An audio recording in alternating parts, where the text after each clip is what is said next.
Right, I've got a question for you folks. And then after I give you this question, in the words of old Max Bargraves, I want to tell you a story. But I've got the question first.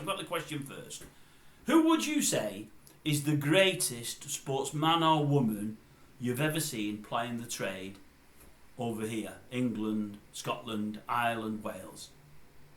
That's all I've meant it. Of course it is. Who's the greatest sportsman you've ever seen that regularly plied the trade over here? In any sport, doesn't matter what it's going to be. We're not going to put people like Tiger Woods in there, someone that comes over here once a year or twice a year. No, they're not going to count. But this sportsman or woman could be alive or dead. It doesn't matter. Doesn't matter what sport they played. You might pick, say, George Best. You might pick Andy Murray. You might pick Seb Coe. You better not. Don't like him. Or people of that ilk.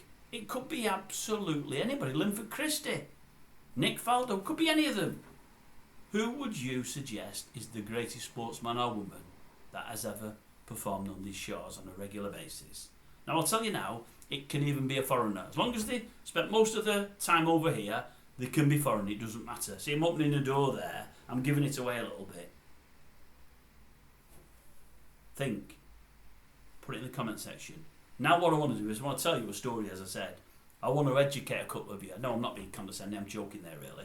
I'm going to tell you a story about somebody that I would suggest not even 1% of you will have heard of. I don't think you'll have heard of this person, but I'm going to give it to you anyway.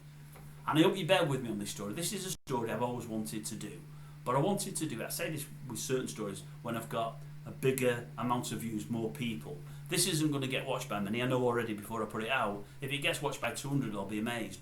But if I get to the stage where I get 20,000 subscribers within a year or two, it'll get watched by a hell of a lot more. Because I'll ask people to go and have a look at it. Because I think it's a great story. I really do. Here's my story. I'll tell you about a person first. Does anybody remember, hands up at the back if you do, Colin Welland? Do you remember Colin Welland? I do. I liked him. Good old northerner. Born up near Warrington, a place called Newton-le-Willers, I believe. I liked him a lot. He was the schoolmaster, one of the teachers in Kes. Remember Kes? Oh, aye. If you're my kind of age group, you'll remember Kes. Old Billy Casper with the old Kestrel. Cracker check of a film. Absolutely Bobby Dazzler. Old Colin was in that. Anyway, he tells the story of his greatest sporting hero, and I'm going to read it to you word for word. It was written in that there Warrington Guardian, my local newspaper, I think in about 2015, which I think, I might be wrong, I think was the year Colin Welland died. Sadly passed away a few years ago now. Great actor, nice fella by all accounts, lovely fella by all accounts. I'll put the bins on, I'll read it to you. And I'm actually going to do another piece on this same person, not Colin Welland, the sportsman. It's a bit longer, the next piece. It's something that I read yesterday in my local paper. So it's going to be a 2 for 1, the old twofer. If you like the first one, listen to the second one, it'll be out later. But let me read you this one first.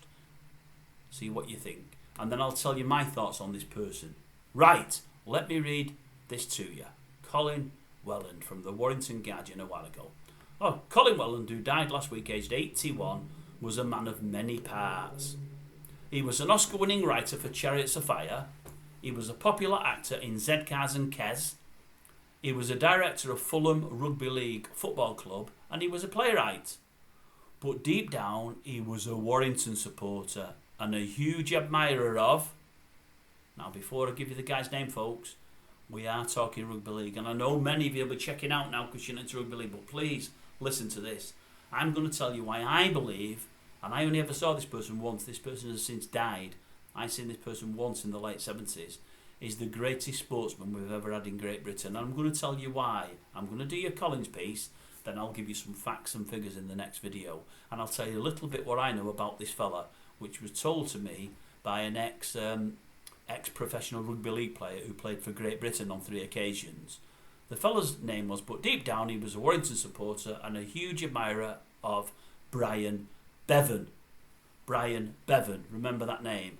And then when you finish watching this, folks, if you see this, please go online and have a look at some pictures of this fella. You'll die when you see him. You'll absolutely die when you see him, although we're going to describe him to you in a moment. Right! When Warrington played Fulham at Craven Cottage in September 1981, Welland revealed his love for the club and the Australian-born winger in the match programme. He was an Aussie, was Brian. Here's the article. The greatest ever. Ball out, hear the supporters call. Scrum half, stand off, centres pass the ball. It goes to Nolden, he's a Bolden. Albert Pimler is the ball. Sling it out to Bevan, he's the man to beat 'em all. When I was a lad, you couldn't see my bedroom wallpaper. It was plastered with pictures of Primrose and Blue. Warrington, the Wires. Primrose and Blue are the Warrington colours, folks. They engulfed every nook and cranny of my schoolboy mind. The players' names were listed solemnly, decoratively, in reverent Gothic print down the spine of every book. Cowboy Jones, Albert Pimlet, Brian Nolden, Albert Johnson, Jerry Helm. They mean nothing to most of you, of course. Great though they were, the names were never powerfully buoyant enough to travel this far south on the wind. But maybe one did. The name of the most exciting player I have ever seen on any sports field, in any arena, under any rules, anywhere in the world. Brian Bevan. That gets me emotional, that line. I don't know why it does, but it does. You would have laughed if you had seen him. Bow-shouldered, bald, toothless, bandaged from head to foot, and a chain smoker to boot.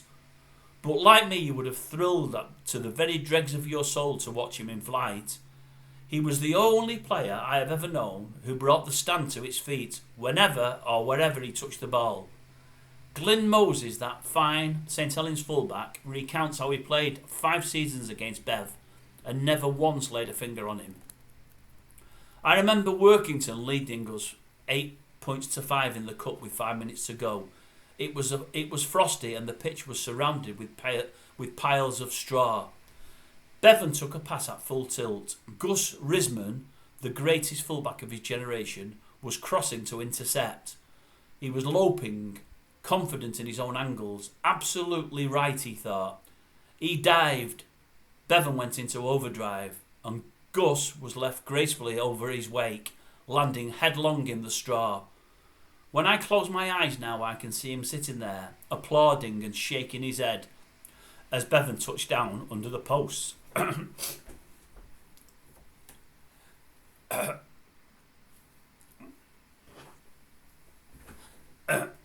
He was the greatest. He scored 800 tries in his career. Say 15 seasons at most. Work that one out. I'm a Fulham man now, but if you dig real deep, you will unearth a layer of wire puller still in me.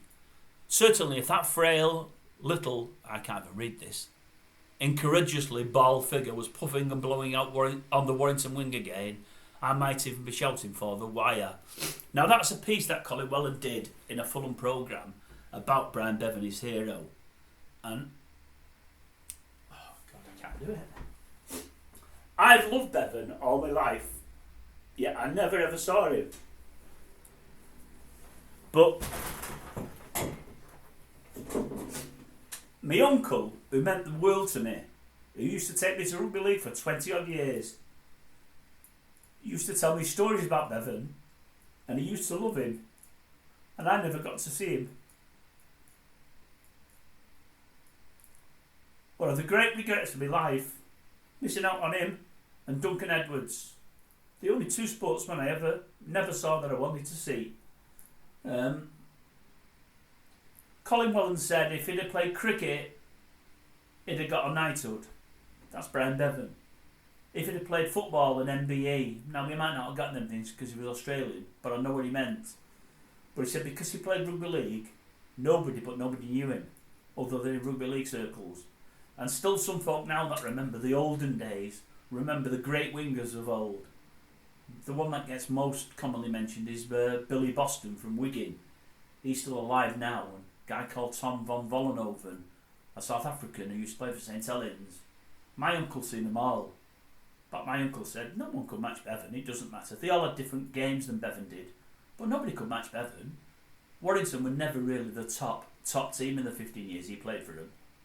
But he scored more tries than absolutely anybody. I seen a figure yesterday, it might be in the piece I'm going to do next, it might or might not be. Billy Boston, who many say is the greatest, scored about 300 tries less than Brian Bevan. My uncle said what Welland said there, when Bevan got the ball, the whole stand went up watching him. Whether he was home or away, whether it was home or away supporters, everybody was on the feet. They said he was absolutely electric. No weight to him whatsoever, bald-headed, false teeth, bandaged everywhere. All his knees were bandaged. He looked like an old man when he was a young man. He looked like a grandad at 27, 28. He did, honestly. That's how he looked. But nobody could lay a glove on him. His speed was just unbelievable. It was remarkable. He had a sidestep and a swerve like no one else had ever had before or since. Just a one-off, just a remarkable player. And luckily for us, we got him. Or luckily for me, I never saw him. Anyway, end of message. Sorry about that. I do apologise. I really do. Let's get back to it. Oh, how am I going to get back to this without making myself even more stupid than I already feel? Bear with me a second. Let me get it up so I can knock it off.